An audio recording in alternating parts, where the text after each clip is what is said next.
Okay, perfect. So my name is Tiffany Robb, and I'm the program manager for the Alzheimer's Disease and Related Dementia State Program, which is housed in the Division of Public Health, as most of you know who are on this call.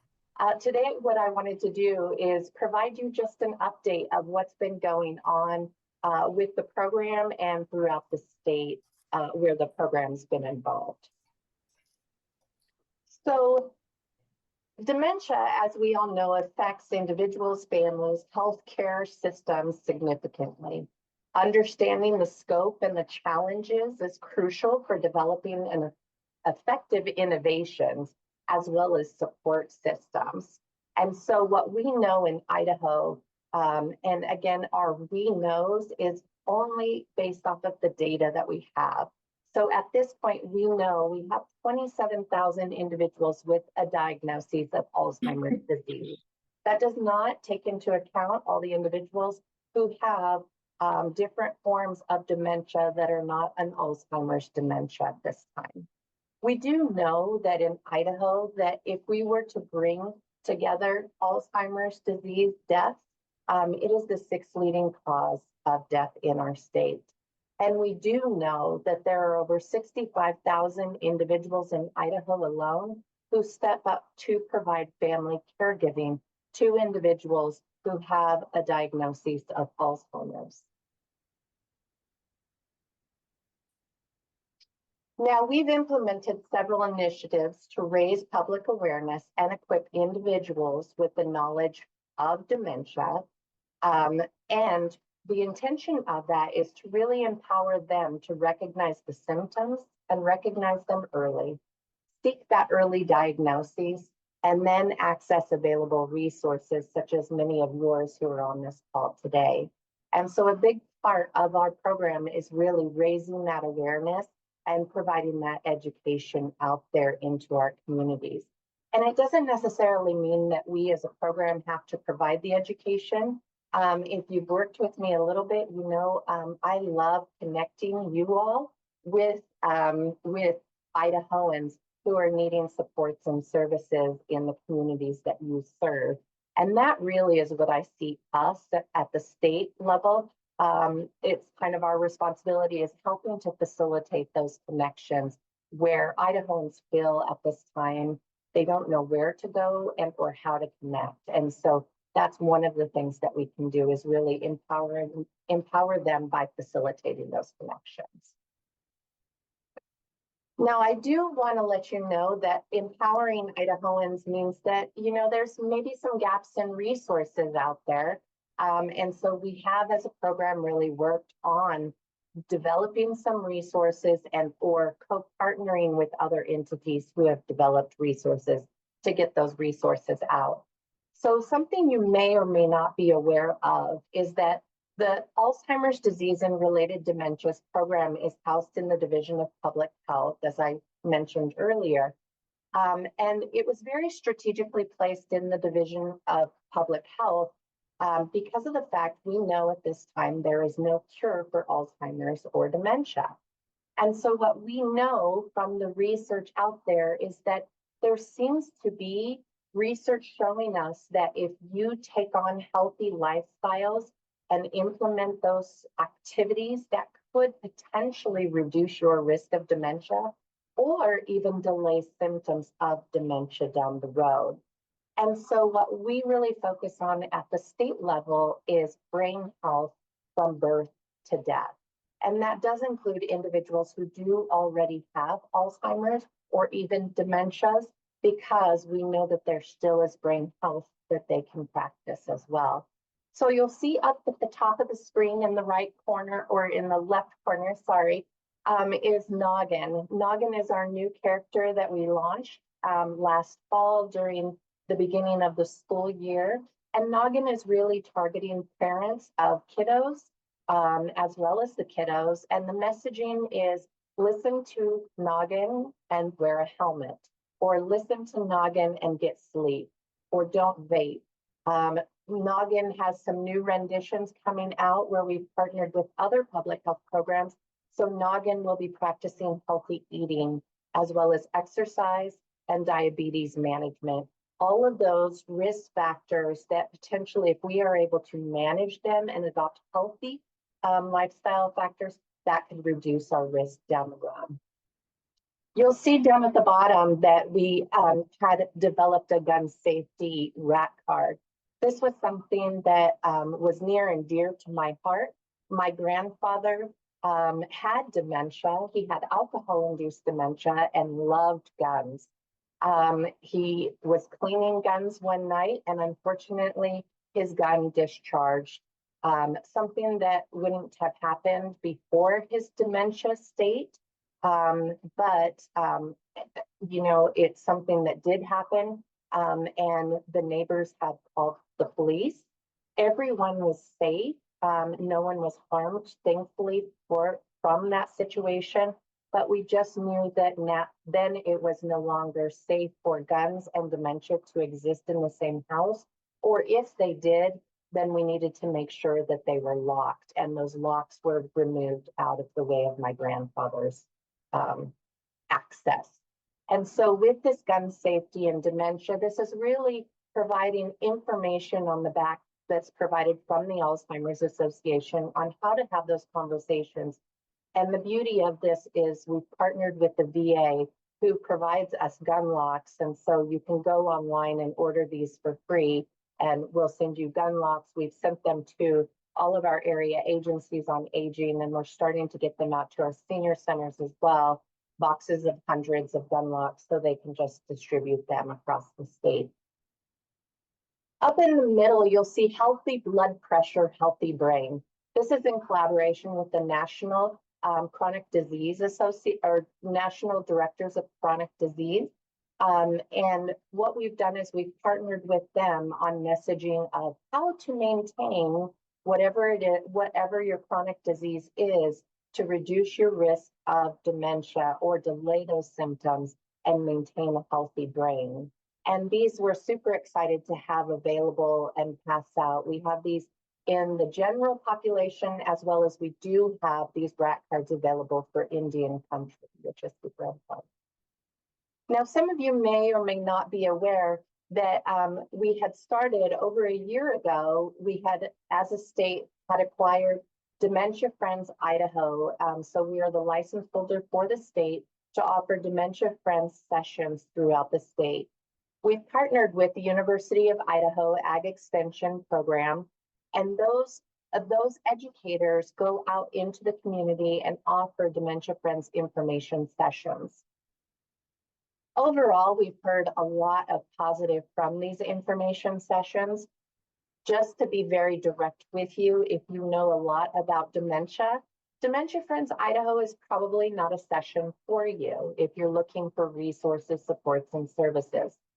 Dementia Friends is about educating individuals about what dementia is versus healthy aging of the brain, and how we can reduce stigma in our state, which is very important.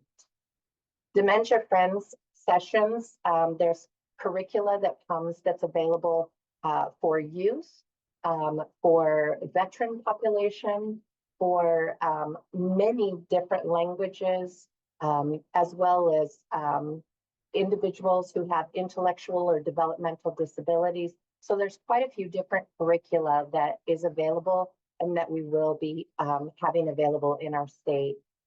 We have offered youth sessions, which has been great. And I'm super excited to announce that later this spring, I will be presenting our first Dementia Friends for Girl Scouts, which is super exciting. They all had voted that they wanted to become Dementia Friends in our state. The last thing on this slide that I want to just introduce to you, if you're not aware of, is our state Alzheimer's Disease and Related Dementias Alliance. When I was put in place, or my program was put in place in 2021 through legislative act, one of the requirements or requests from our legislative body was that we establish a statewide alliance or collaborative group. Now, this statewide alliance was established in November of 2021 and is over 200 members strong across our state, which some would think is kind of large for an alliance. I've kind of gone with the idea everyone in Idaho is touched by Alzheimer's and dementia in some way, shape, or form. And every Idahoan, whether you like it or not, or you agree with me, has a brain. And so in turn, they should be involved in our work and how we direct and guide the state to serve and improve Alzheimer's and dementia awareness. And so this alliance actually had helped us establish our strategic plan for the next 5 years and now meets quarterly in order to report out what we are doing or what progress is being made across the state on that strategic plan.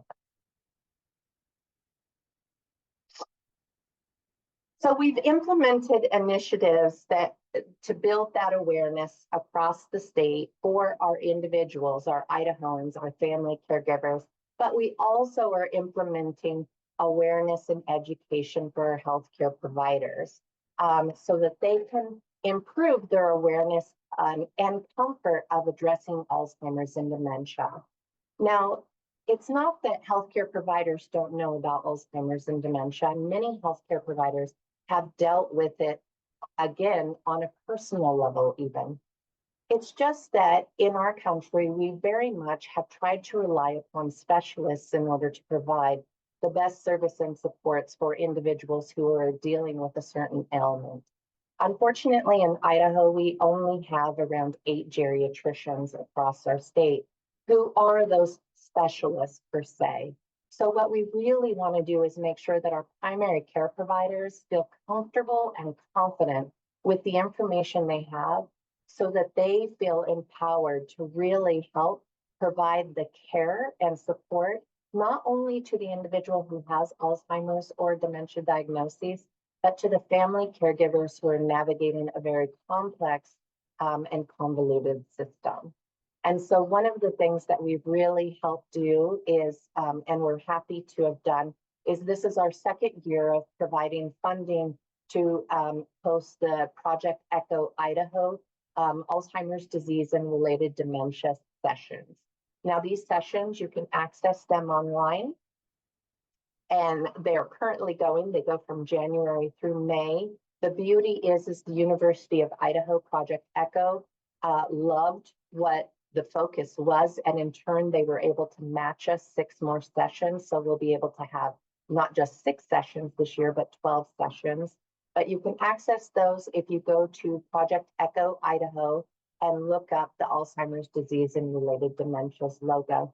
Again, those are held monthly, and those are where healthcare providers come together and talk about a specific topic related to Alzheimer's, dementia, or brain health.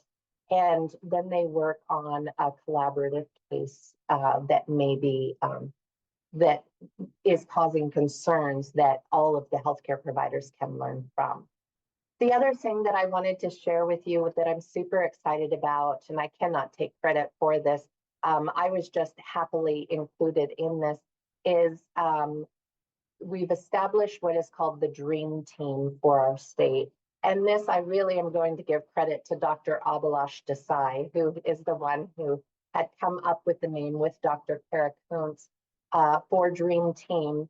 And we all came together and started presenting across the state and then decided, you know what, we need to establish this Dream Team as a group of healthcare professionals who want to come together and meet monthly and just talk about how we can improve healthcare healthcare access and provide healthcare education to other healthcare professionals across the state. So we're super excited about that work that's going on.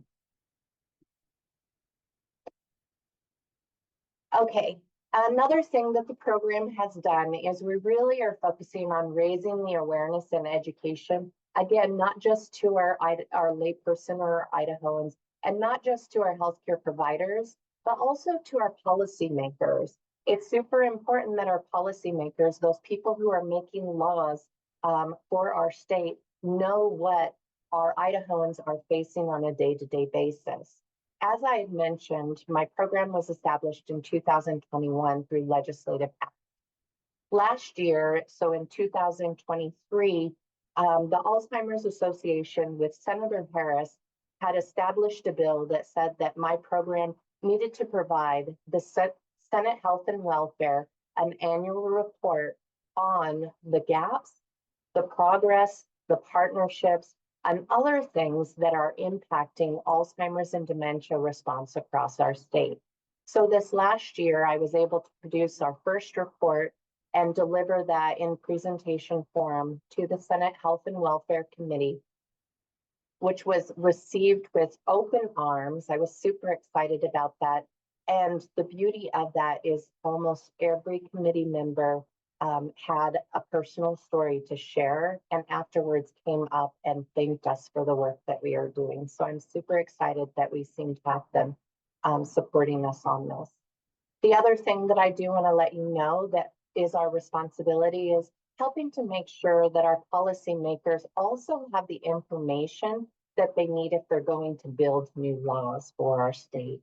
One of those is specifically the emergency protective placement bill that's going through right now, and it's called Senate Bill 1247, if you would like to look that up. Senate Bill 1247 is Senator Wintrow's bill, and this bill was because she had been called by a homeless shelter, interfaith sanctuary, because there was an individual who had neurocognitive disorder who, because of the fact that she had neurocognitive disorder, but was a risk to self or others, so she was, being violent towards individuals, police could come and arrest her and take her to jail was her option, but they couldn't come and take her, or the paramedics could not come and take her to a hospital situation. And the reason for that is because there are specific laws in our state that say that that's not okay to do, because for paramedics, the individual needs to get into the bus voluntarily or they need to be unconscious. For a police officer, the only way that they can put somebody into custody in their car is if they're, and take them to the hospital, is if they are a danger to self or others and it's suspected that they have a mental health illness, which is what we called an involuntary hold. Unfortunately, a couple of years ago, individuals with dementia and neurocognitive disorders were carved out of that bill, leaving it to where if a person has dementia and may potentially need medical help, but they are not willing to get into an ambulance or into their family car, there is not really a way to transport them, unfortunately. And so Senator Wintrow had said, we need to fix this. We need to create a system to get individuals to the hospital. The difference with this bill and the involuntary hold bill is the fact that when an individual is held under an involuntary hold in the emergency department, they are held for 48 hours and they have to stay in there until a separate entity called a designated examiner comes to the hospital, does their examination, and determines if this is truly a mental health illness or if it is something else, and then they can be released. The emergency protective placement is once the individual is in the hospital, the physician does the checkup. If there's a medical reason that's maybe causing the behavioral communication, then the physician will do their care, provide their care, and the individual can be released as soon as that person is stabilized and safe to be released. This really empowers law enforcement and emergency services to serve the population that they respond to. And this really allows healthcare providers to do their job and release individuals when the individual no longer needs care. Again, this bill is going through currently. It has passed Senate floor and is heading over to House Health and Welfare this week. So we know that individuals with dementia and their families need comprehensive care and support. Because of this, we need to make sure, and we do work really hard to ensure that we have partnerships across the state that are strong and that can help support our family caregivers when at all possible. By expanding services, by expanding training for caregivers and improving long-term care environments, we aim to create a more responsive and supportive network. And some of that network has really come from the Alliance, but also just really partnering with each other, building things such as the Dream Team, partnering with the Idaho Caregiver Alliance and others, as well as our community care program staff and AAA individuals and Alzheimer's Association and our healthcare providers across the state so that we can make those connections, because Idaho is not flush with resources. We are a scrappy state, and in turn, we need to be very innovative when we're trying to get services and supports out to our families and individuals. So some things that the program is doing currently to help with innovational opportunities. Because of that Senate bill that Senator Winthrop is working on, we've been working on that for over a year, working with healthcare providers, working with emergency responders, working with the Commission on Aging staff, ombudsman, family caregivers, everyone. It felt like they were in the rooms.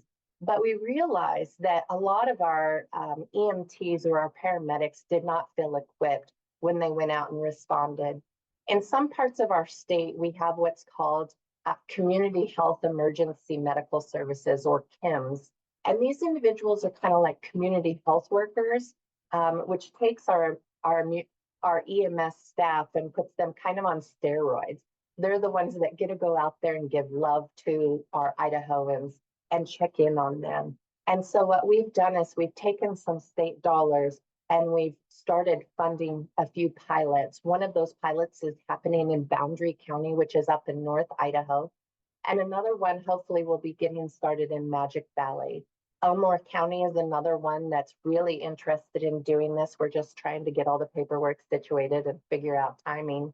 But with this, what we're doing is we're getting them connected with their Alzheimer's Association community outreach specialists in their area, getting them trained up as a dementia specialist in a way, so that they have the information that they need and so that they can then empower their family caregivers and individuals with dementia when they go and respond to individuals out there.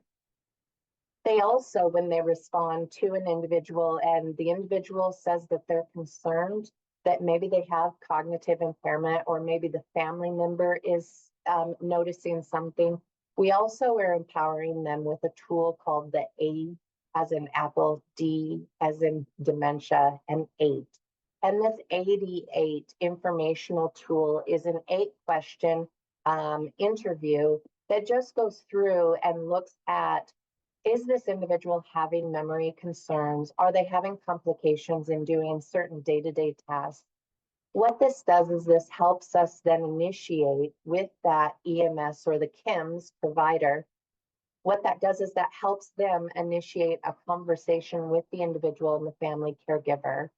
You know, it looks like you have a few concerns about your cognition or your father's cognition. I would like to make a connection with you to your area agency on aging, or to your local Alzheimer's Association, or to, you know, or to your community care program manager in the community. I'd like you to start looking at some resources. But I really think that this is a good tool for you to take with you to your next doctor's appointment and have a conversation about these concerns that you've mentioned here on this tool, because that could help your doctor set you up for success with your cognitive concerns. And that's really what we're hoping from this pilot. Again, it is a pilot, so we will see how it goes, and we will be evaluating so that we can see if there's progress, if it's good measures that we get, or if it's poor measures. The other thing that we've done as a program to get out there is all of us have grown up with hearing, take care of your heart, exercise, eat right, eat healthy, because you need to be heart healthy. So what we've done, and I've not put this on here, but in our partnerships with our other public health programs, we are working with our public health program to actually kind of revitalize their message as well, so that it's not just heart healthy, it's brain healthy, because The brain feeds off of that oxygenated blood that we get from that beautiful, healthy heart. And so we're helping partner with our existing programs. A few of those programs are Project Filter. And with that, as you saw from the beginning of this presentation, our little noggin. Noggin, it has messaging that's listen to noggin, don't vape, and listen to noggin and don't chew, because it is our understanding from the research that in Idaho, vaping had gone up quite significantly with our youth population, as well as those chew pouches. I can't remember what they're called, but those had gone up. And we know that the toxins absorbed from the nicotine and other toxins do impact the brain beyond just regular nicotine from smoking. And so it's very important that we are educating Idahoans again about those habits that they're creating or about to create and how they impact their brain over their lifetime. The other one that we do partner with a lot, and I'm so grateful for, and I've mentioned actually twice throughout this presentation, is the University of Idaho. The Ag Extension offices, people have asked me, Tiffany, why did you partner with Ag? That doesn't make sense. But in my simple brain, it made a whole lot of sense. I grew up out past Murphy on a ranch, out where there were no resources, but we connected through our Ag Extension and or other community resources. And so to me, it made sense that these individuals, these professional educators would be beautiful partners. And once they got a whiff of Dementia Friends, they were all excited and wanted to take it on. Again, University of Idaho also runs the Project Echo series, of which we're very grateful for, and super grateful for their match donation this year to help us get more healthcare provider education out there into our community.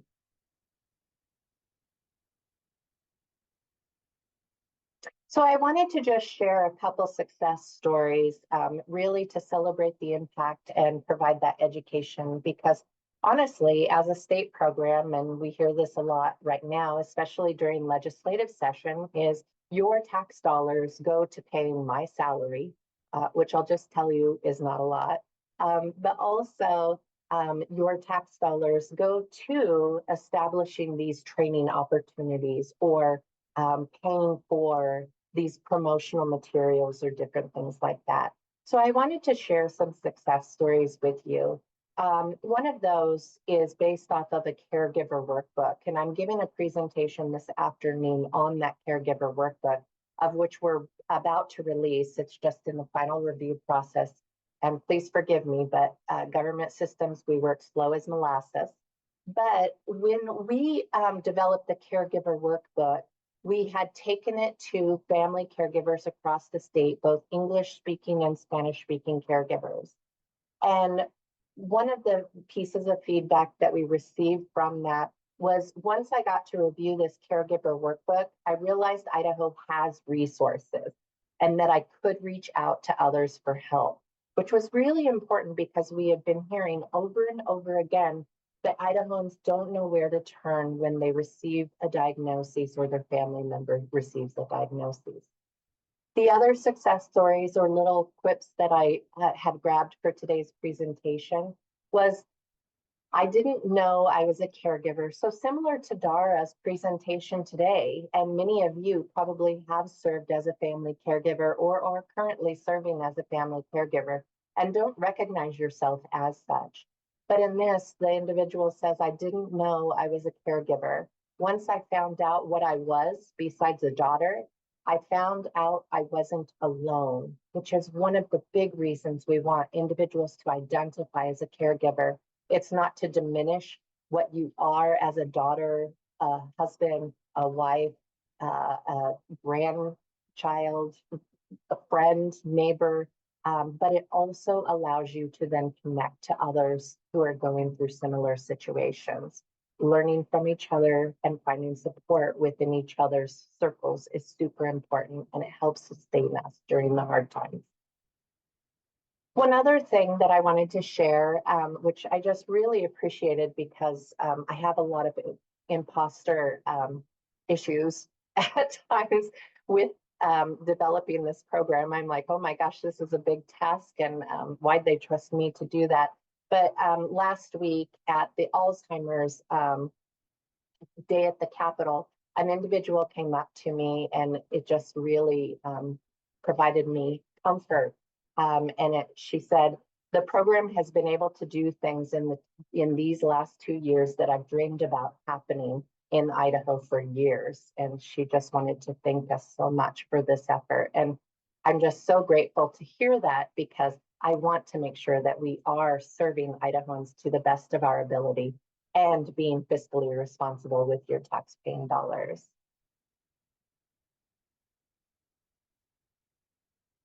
And so I wanted to just share with you that the journey towards a future free of dementia, of course, is ongoing. We don't have that solution right now, and we know that there is a long way to go.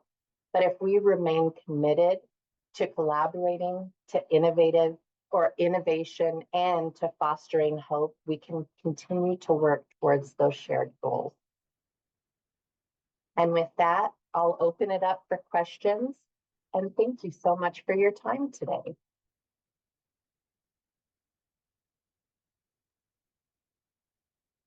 I have several questions. Oh my gosh, you go for it. So the first one is, how many people, or you might not have this information, but I'm going to ask, how many people that have dementia or Alzheimer's end up taking their lives with a gun? Elizabeth, I don't have that information. Okay. And I know it happens. I know it happens. And I know it happens because we have healthcare providers who are scared to give a diagnosis because they're like, this person's going to do that. So it's a healthcare provider fear of, and I've had families come to me and say, the physician won't provide a diagnosis, and we've asked why, and we're scared he's going to take his life. So there is that fear. We know that it happens because we've been witness to those, unfortunately. Whether that diagnosis, was early or in the later times, would just depend. But I don't have those specific numbers, and that it's one that I'd like to flesh out. And here's my reason why, Elizabeth, is because we are seeing more and more individuals who are dealing with the traumatic brain injuries, or CTE, earlier on in life, and they're dying by suicide in their earlier years. But those individuals who have CTE who don't choose death by suicide end up showing dementia earlier, much earlier. And so that's something that I'm putting my nose in to try and understand, because I am brain from birth to death. And so this is something that we're digging into, but I don't have that specific number. Okay. And then my next question is, and again, you might not have the percentages or have the information on this, but I'm curious how many people that are civilians, I should say, how many non-military, do you have information on how many non-military people contract Alzheimer's or dementia as opposed to the military? Oh, that's an interesting question. Jody, do you have that actually? And I'm calling on Jody because of the fact that we partner with the Alzheimer's Association with our data, and it's extrapolated usually from other other states, because we don't share a lot of data in our state. We get some, but we don't share a lot. So we have to extrapolate from others. But I don't know, because Elizabeth, I've seen numbers of our military folk and what that number is, and I've seen numbers of just our general population, but I've not seen it separated out like that. But Jody? I'm sorry, it's very glitchy on my end. Could you repeat the question? I think what you, let me say it and see if I got it right. Is it within the military folks who has Alzheimer's or other dementias? Was that what I heard? I was just curious if perhaps maybe the military was more prone. Maybe people that served in Oh, the military were more prone Sorry. to contract. yeah, that's a great question. I don't have the answer to that one, but I'm going to write it down and see if I can find out though, because we might have it somewhere in our And Dr. Weiss is actually past. on the call. Sorry, Zach, to put you on the spot there, but do you want to take that? Because now that she's clarified, I have that kind of information, but please. Yeah, I don't know the answer to that question as far as like what percentage of patients who are veterans versus not veterans have dementia, and is there an increased risk in veterans for having dementia? Certainly people who serve in the military and have served in wartime maybe are higher risk for having brain injuries, and that certainly increases the risk for dementia. And certainly people who are veterans, there may be a higher risk for mental health issues and higher risk for smoking and other habits that increase the risk for dementia.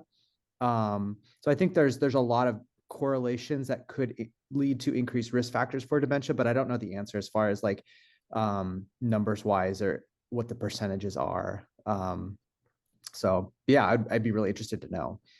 And actually, to build off of that, and I can get the percentage, some of the percentages, actually, I think there's a great website, and I think it might be, so Us Against Alzheimer's is one of these, a national brand of websites that really tries to get information out there for select populations.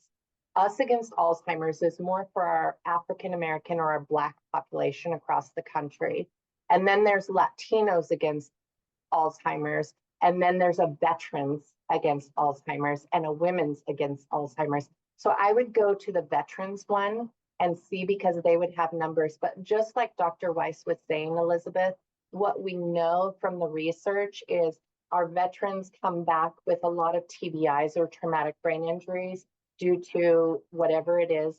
They end up with hearing damage, a lot of hearing damage. They end up with PTSD and lack of sleep, horrible sleep habits. And all of those things are things that we're trying to follow to see how much correlation they have with dementia. And so if you go to that Veterans Against Alzheimer's, that's what it's going to talk about. Okay, great. Thank you for that. I And then have I have a fact sheet that I'm going to try to put in the chat, maybe, Awesome. that I just pulled up. So let me see if that works. Tiffany, do you think if I put it in the chat, is it going to go to everyone, or is it going to just go to this group? Do you know? Yeah. They'll be like that, Jody. I thought you might know. Hold on. I don't know that much about all of this technology, but to me, it looks like there's only a way to either put everyone or Oh, yeah. send it to people individually. Well, here, Elizabeth, let me see if I can plop it into you, and I'll just do it to everyone individually. Okay. And then I have a similar type of questions for people that have alcohol issues or drug abuse issues. Yeah, so that's something that I share very openly. Is my grandfather had alcohol-induced dementia. It was something that he actually ended up in the hospital from a horrible UTI gone wrong. But because he was already experiencing alcohol-induced dementia, those in combination weren't good. And because this was back in the early 2000s, we didn't have doctors like Dr. Weiss on team yet, who really understood this and delirium a lot better. Unfortunately, he did pass away. But what we know with alcohol-induced dementia is that it deteriorates the brain. What we try and recommend is that individuals slowly decrease their alcohol consumption, if at all possible. And we have doctors and that on here that could speak more to that.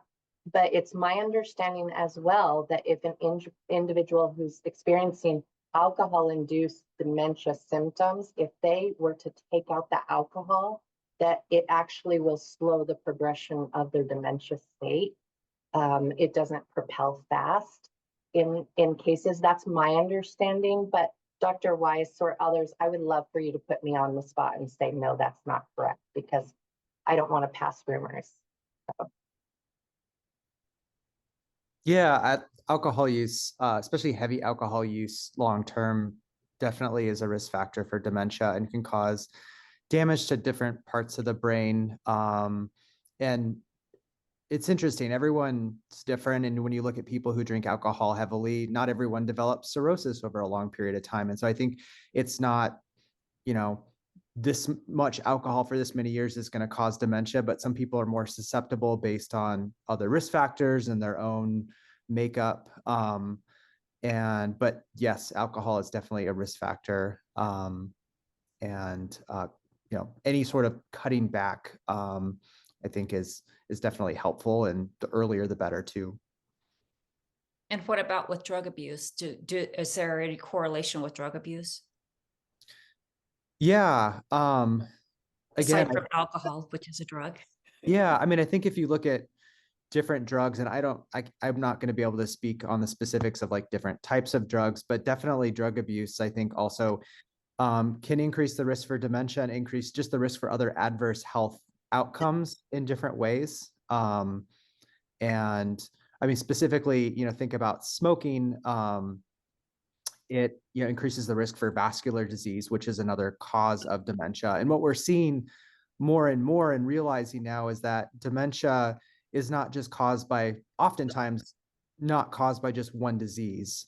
Sometimes maybe it is just Alzheimer's disease, but more and more we're realizing that there's Alzheimer's disease and vascular disease. There can be three things. There can be multiple factors causing dementia due to damage from different parts of the brain from different causes. And that's where brain health and minimizing those risk factors comes in to reduce those different risks that can lead to processes that cause damage and cause dementia. Okay, thank you for that. And then my second to last question, the caregiver workbook. When did you say that would be available? It is in a review process. Okay. It's a long time, but what is this month? I was really hoping it would have been ready for this presentation. But my hope is that it will be out and printed by the end of this month. Because what I want to do is I want to make sure it's available in English and in Spanish, and that it's available in print and as well as online. And what I'm trying to do is just make sure all of our resources are available and accessible as possible to all of our Idahoans. So I will, Elizabeth, I'm going to put a link in the chat. And I did put the one for the veterans, Us Against Alzheimer's. And Jody, thank you for your link. But I'll put in the link in the chat for the health tools webpage, which is where you can order resources, those gun locks, and then the caregiver book will be there. I didn't share though, in my previous life, before I came back to Idaho, I lived in California for a while, and I was a personal trainer in Hollywood. And so individual, when they came to me after I was in my position here as an intern, she wanted to work with me, and she loves the Fit and Fall Proof program, which is an exercise program that helps individuals keep their balance, keep their fitness up, and keep social. And so she was working with that population, and I had been an evaluator for that group. And so she and I worked collaboratively on a guide, which is the Fitness Health Professionals Guide. And the reason for that is because in my simple mind, I think, you know what? People don't start exercising when they show up to Fit and Fall Proof. People are exercising at the Y, they're exercising at Orange Theory or wherever, and they're already living with cognitive impairment. They just aren't impacted to the point to where it's so severe yet.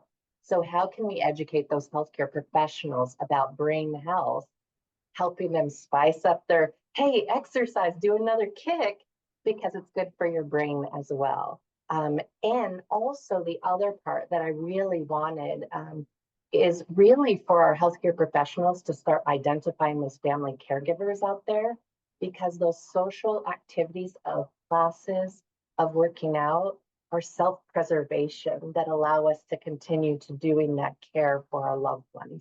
And so that's why we launched that book. So all of this will be in that Health Tools website that I'll pull up here. Anyone else have questions, thoughts, anything, please? Thank you. Yeah, Tiffany, you mentioned earlier about the gun safety and dementia, and you mentioned there was a place to get the free locks. Yeah. Because during our assessment, we ask about gun safety, and it would be wonderful if we would be able to say, you know, if they can't afford locks or they don't have any type of safety, you know, something in place, that we could say, well, here are some free locks. So Katie, actually, I would love to send you 100 if I could. I would love for you to send me 100. I would to get them in every physician's office, because my dream would be, here's your welcome to the diagnosis. Yay, this is going to be fun. But some food for thought where you need to go. So I'd love to get the caregiver guide in doctor's office or healthcare provider and the locks. I want to just share really quick the screen so that you can see what those are specifically. And so they're not fancy or anything. And honestly, Katie, people have these things and they're like, oh, now I can lock up the remote or whatever. So, you know. Yeah.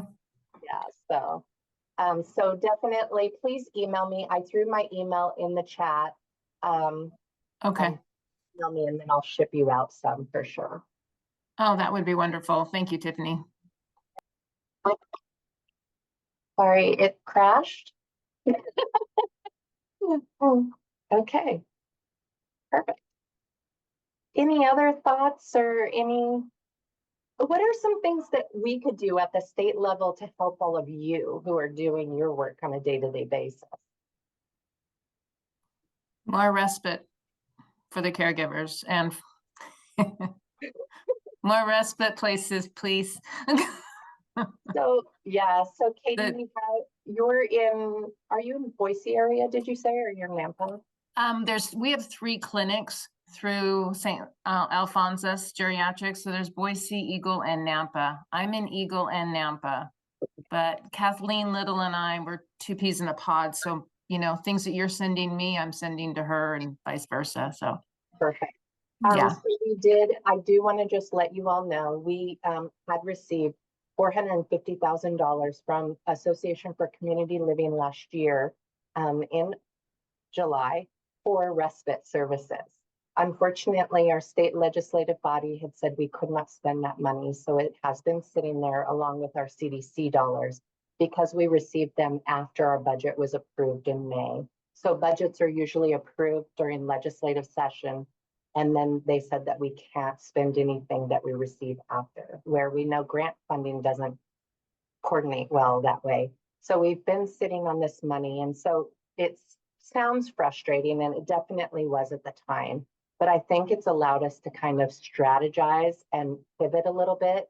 So for instance, Dick Eberly Senior Center reached out to me, and we've been working very closely with Denise because of Sarah's Care closing in the Treasure Valley. Up in North Idaho, one site for seniors is the only adult day center that's available. And then we have the one in Haley through the senior center. So we're trying to figure out how we can expand respite. So have you heard anything, Tiffany, about how the Y, because right now the Y, when Tools for Caregivers is held at the Y, there's respite in that. And they were talking about possibly extending that respite to outside even the Tools for Caregivers class. Have you heard anything about that? I knew that was happening. So Mercedes Munoz worked with, I do believe it was Mary Biddle from the Y. I talked to Mary last week, and I just didn't know if you you? Yeah, and I'm not sure with that. Mary has just been an awesome advocate in that area. There are toolkits out there to get individuals and entities set up. It is not something where people are going to make money. Not at all. But if we can try to seed, maybe it's a group of retired teachers that just want to show up and do something, or there is opportunities. We have the toolkit. I can try and bring people even where there's been successful situations in other states. We've just not had the success in our state. Katie, this is something when I did provided my presentation to Senate Health and Welfare, one of the senators, Senator Bjorky, had asked, what kind of respite do families need? I'm like, and I gave the examples, but it's so hard to say, you need to pay your family caregivers to take time off. But we have a shortage as well. So who's going to provide that care? We have a mess. I'm sorry. But yeah, so if you have ideas, I would love to brainstorm. Hopefully we will get approval to spend our money starting July 1. And then we can start, I have it written out so it's seed money. I know that actually St. Alphonsus was looking to do part of a CMS it was called the guide model, where they would actually do the great work that you all are doing in clinic, but you had to figure out a respite side of that. And so this could be an option of partnership or something. I don't know yet. We've just got to figure out and brainstorm, because we are gritty here. Scrappy, maybe that's the word, sorry. Gritty too. Thank you. Yeah. There is, through the Commission on Aging, and Katie, you're probably aware of this, but through all the area agencies on aging, they do the self-directed respite. Unfortunately, that's up to $1,200 for the whole year. And it's trying to find the neighbor, the friend, or whoever to do that. Yeah. I've definitely used it for my families. Yeah. I did present to Senate Health and Welfare that we have some options that are happening across the country, such as families being paid for this. Idaho just does not want to do that, but this might be a topic where maybe they change their mind, because many of them are facing this and it's expensive. But others are tax credits for family caregivers. I don't know, this is just tough.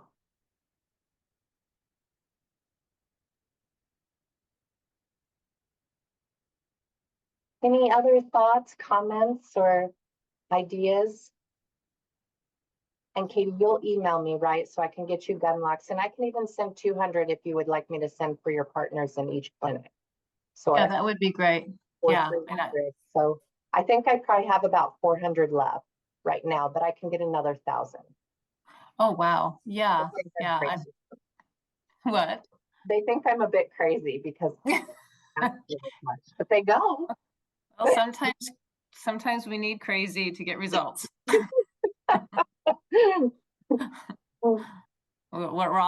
can all be a bit crazy. Can you briefly just touch on the dream team thing? Yeah. So that has Dr. Kuntz, Dr. Desai, it has Dr. Melchiori from up north. I think Dr. Palmer is a part of it, and some others who have just come together, and we're just really kind of in the very beginning phases. So do you want me to invite you in there? Sure. Yeah. Because what we're doing is we're just kind of brainstorming, really, how do we empower primary care? And what are the tools that everybody's doing? Because what we noticed was that I heard Dr. Melchiori was doing stuff in North Idaho, and you all are doing great stuff in Southern Idaho, and no one's talking. And it's like, we got to get people working so that we could share this great information. And so that's a platform to share, so that nobody's recreating. So we don't have the time or the resources. So yeah, that'd be great. Thanks. I'll definitely do that. Thank you so much, everyone. I so appreciate you taking the time today.